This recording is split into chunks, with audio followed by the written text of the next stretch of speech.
Grabe, besh! Si Bagyong Uwan, parang ex na biglang bumalik, pero mas nakakatakot.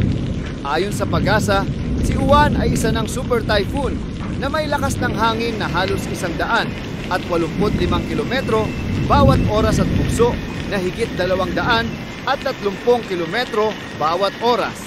Ramdam na ang matinding ulan sa Luzon at Visayas. Mahigit 700,000 tao na ang lumikas.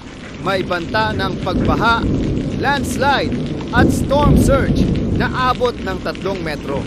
Huwag nang matigas ang ulo. Huwag lumabas kung di kailangan.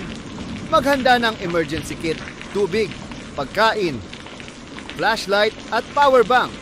Siguraduhing matibay ang bubong at makinig sa mga babala ng LGU.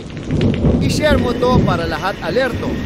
Ako si Marites Patrol PH. Lagi nating tandaan, walang chismis pagkaligtasan ang usapan.